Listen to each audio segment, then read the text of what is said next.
All right, welcome back to Serial at 3 a.m. It got pretty intense with Smash Bros. Me and Draven are going to get waterboarded since we both lost.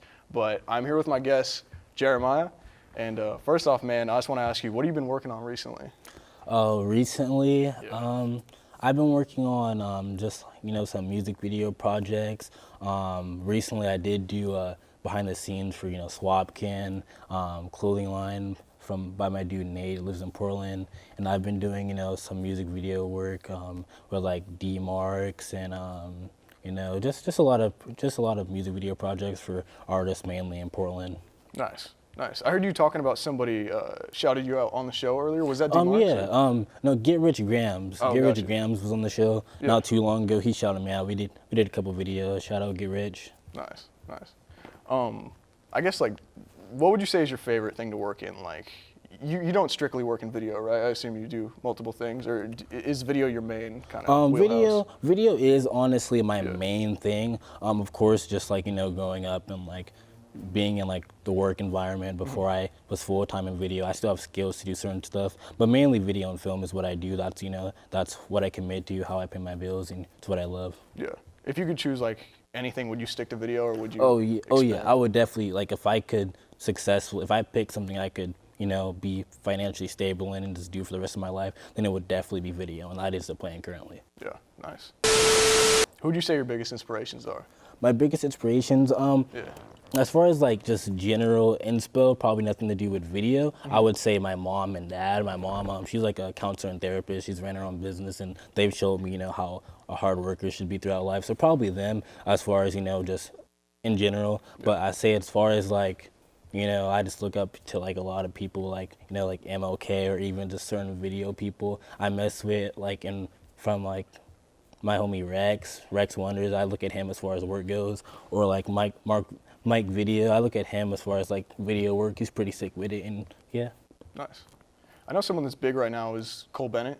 Cole Bennett. How do you feel about him? Oh, Cole Bennett's sick, and it's crazy because where I'm from, my family's from Chicago. He's from the same place, and so that's crazy. And that he's definitely an inspiration, being from like the same area. And he's sick, especially because like I've seen like the older videos he's did, and like it's crazy the progression. Like literally like 2 years ago, he's did stuff like I might have did stuff better than what he did like 2 years ago, but like he's like crazy, crazy big now, just doing huge masterpieces. That's where I want to be. Yeah, that's dope about the internet. Like, it's kind of like a new thing. Our parents didn't get to experience this shit, but you can see like everybody grow. You didn't really get that with Hollywood directors and shit, unless you get the deep cuts. For sure, definitely. And the whole game changed now, especially because like, I don't know, like anybody if they put their mind to it can do like these big things with film and all that. Like nowadays with technology, you can get like a good camera. Of course, you still have to do your research. Not anyone can just buy an expensive camera and be like a director. You can't, but it's that much easier. It's just that much easier now. For sure. I think the way that does balance out in a way, I think, everything has pros and cons.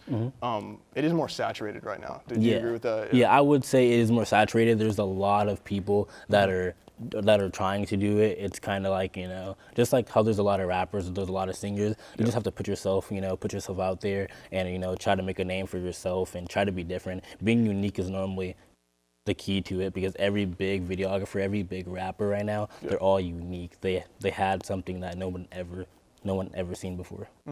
That changed marketing too. Like internet, you don't have to pay for marketing yourself. Everyone just does it themselves. Just build it yourself. Build your Instagram, and that's how you promote yourself, market yourself.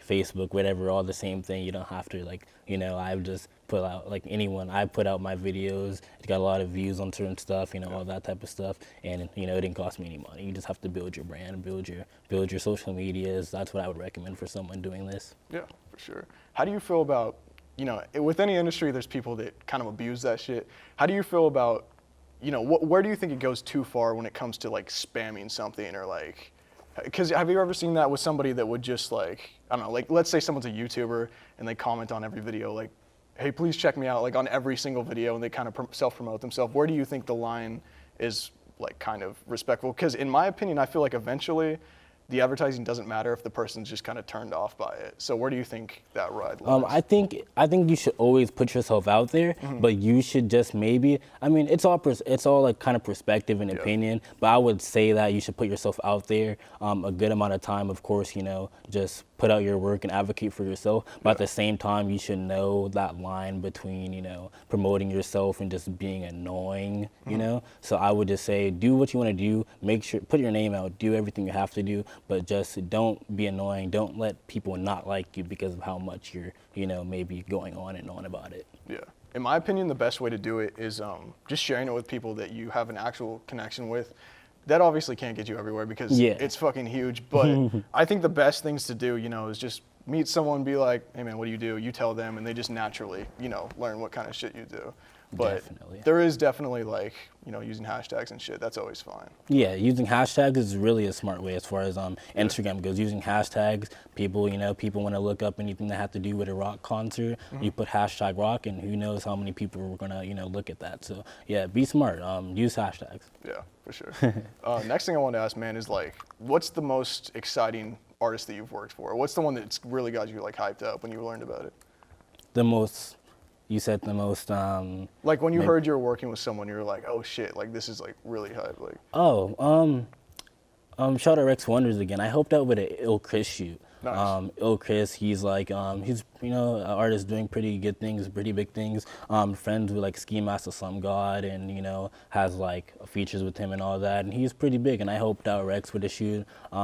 We went to this studio in Portland. I helped out, provided my gimbal and stabilizer, helped out Rex with some scenes and all that. Nice. And he's a pretty big artist, so that was kind of whoa. And then also there's this YouTuber Aspect Xavier. He's primarily a dancer, but he makes music too, and he has 500K subscribers and 500K followers too on Instagram. He's mostly a dancer, but he's pretty big time, and he wanted to shoot for me, and he wanted me to shoot for him, and we're still gonna do something.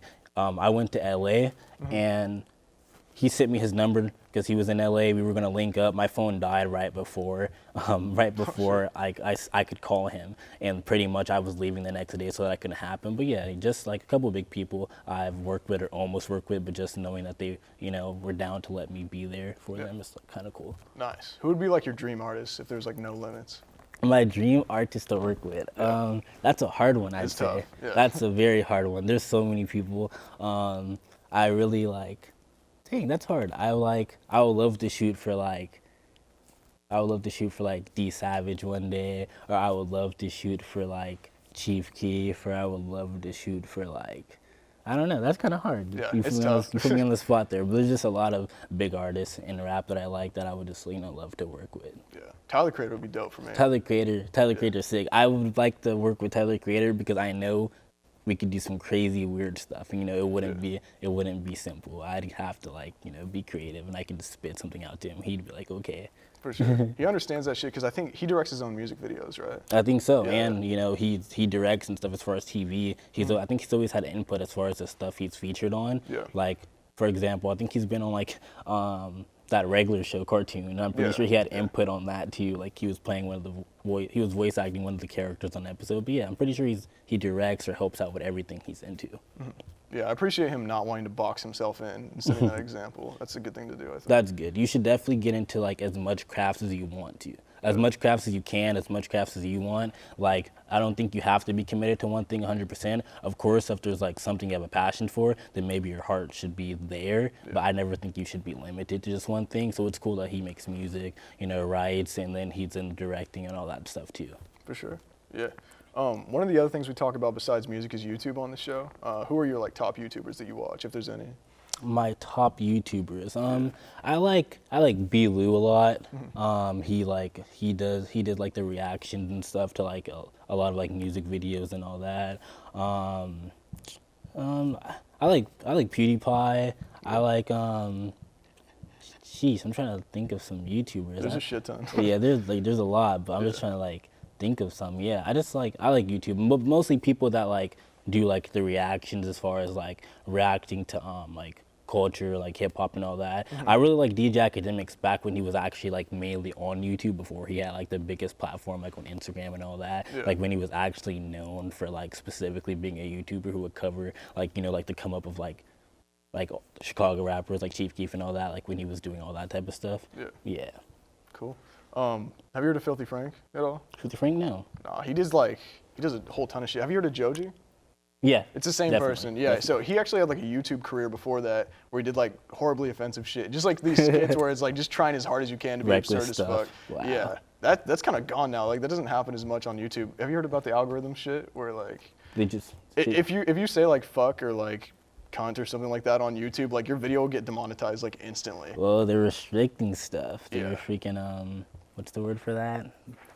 They're like I'm not sure. Regulating, I guess. Or they're like- censorship. yeah, they're censoring. Yeah. Wow. I hate that shit. Personally, that's just my personal opinion. But I mean, I guess maybe because YouTube is expanding, all social media just expands over time, and maybe they just want stuff to be more, you know, user friendly, of course, more audience friendly, and obviously like kids provide a lot, so maybe you know how that goes. it's from what I've heard of, it's mainly with the advertisers because you know you don't want Starbucks on like a video of someone saying like the worst shit in the world. Oh yeah, they don't So- want to be connected to that, of course. Yeah, which makes sense, but it does make me sad because the internet used to be like this fucking wild west where it's just all this weird shit. But I think It just calmed down. Yeah. It's calmed down really. yeah, No it's crazy. definitely going to be the next like, you know, TV was the main thing for a bit. I think it's starting to shift to the internet right now. Yeah, because as far as social media goes, but you can still do the wild stuff there, like Instagram or like, you know, like boot gang type stuff. You know, there's still like savagery going on. So. Yeah, that's true.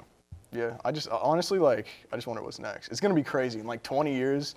Seeing like, you know, the TV in the 80s and shit to right now, I just wonder how that's just gonna change. I have no clue what to expect. Yeah, I it's have fucking no crazy. clue. It's Some gonna be virtual crazy. reality shit possibly. I don't know, but I'll be down with it. Do you live stream at all? Do you check that out? Do I live stream? No, not really myself. I watch like certain people live stream, but like I don't really like live stream myself. I never really got into that. I kind of want to get into like the whole like Twitch gaming thing. I don't know, it kind of interests me. I mean, I guess I would kind of be basic because I'm not really like the deepest gamer. I like mainly like the sports games and the Call of Duties and the Halo, so you can call me basic in a way. But like that kind of interests me, so that's probably something I might consider doing when I have free time. Yeah, Halo's my shit. Reach and 3 are like my favorites. of Halo, all time. Halo Reach. I love the original Xbox Halo. That was my game. Yeah. On the original Xbox, definitely. Yeah, my opinion is calmed down a bit. Like 5 it's not bad, but it's just not my favorite. Yeah, I feel like the hype it's went down.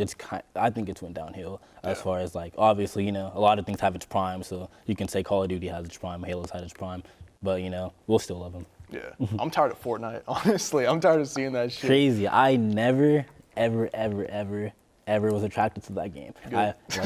Genuinely, I never understood the hype Yeah. about it. I never had a craving to play it. Yeah. When I tried playing it, it never gave me the thrill to want to continue. Like, so I think it's overhyped. I'll stick to my 2K. Yeah, Definitely. yeah, for sure. You ever played Smash like at all? Or? Oh yeah, of course. Yeah. That's a classic. I played like Smash, like, you know, since it was like on the Wii. I think that's like maybe the biggest time frame for it. I don't know. Yeah, Like when the Brawl. Wii first came out, definitely. Yeah. Like I used to play that a lot. Yeah. I actually, crazy story. I was playing it, and I think my remote, the Wii controller, like slipped out of my hand while I was fuck. playing it, and I broke my mom's TV.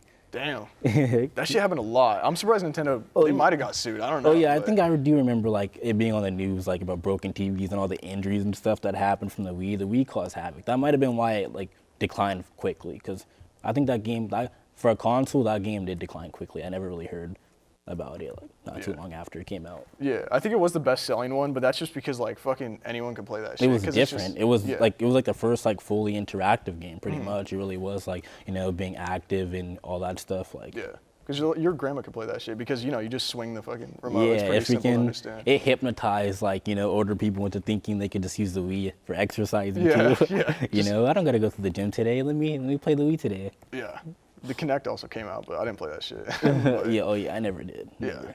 I also want to like talk about like you do video production. Do you fuck with editing and After Effects? Oh yeah, Yeah. definitely. Nice.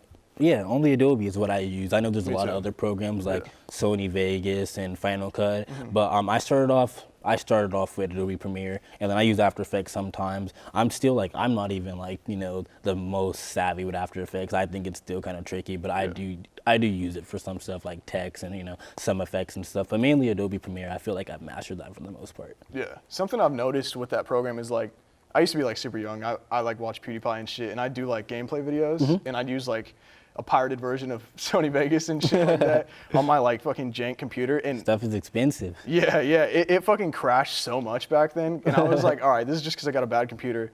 I worked and got like the best computer I could get, and then I got Premiere, which is like the standard. That shit still crashes. I swear that'll like never be perfect. Do you get like the pirated version of Premiere, or just use like these I bought it. Yeah, I bought it. Yeah, Premiere isn't perfect at all, but it's just what I'm used to at this point. Like, I mean, I've heard good things about other programs like Sony Vegas and Final Cut, but like, you know, I think it'd be hard kind of starting over at this point when you're doing like when you're trying to do professional work and you're just starting over. True. So yeah. Yeah. The moral of that story with me is just that fucking none of them are perfect, really. Oh yeah, none of these editing programs are perfect. Most likely, whatever you start on, you know, and get comfortable with is what you're gonna stay on, regardless of what, you know, may be better or what isn't better. But yeah, I just like Adobe Premiere, and that's what I'll be sticking to. Adobe, sponsor me. That'd be dope. I haven't seen Adobe. What is dope with their shit is when it starts up, you'll see like the fucking like art, you know, when it, like other people's arts. It's cool that they support. Yeah, I'm pretty sure Adobe's like the main thing. I don't know the analytics or numbers, but I would think it's probably the most common editing program, I think. Yeah, I think I actually switched from Vegas to that because they all work together. Like, it's super easy. Isn't Vegas Windows only?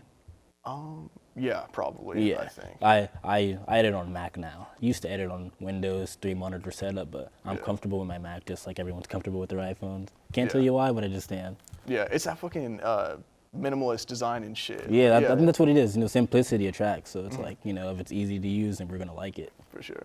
Yeah, man. Well, I just wanted to end this off. Like, is there anything else you want to tell the people, or is there anything coming up? Like, anything coming up? Yeah. Yeah, I have some work, just more music videos, and I probably might be hitting LA soon. I'm gonna be doing some work with CAD Scan, some work with Ken, you know, just some artists in the city in Portland and everything. And yeah, just, you know, keep doing your thing. Sweet. All right, man. Thanks for coming on. No problem.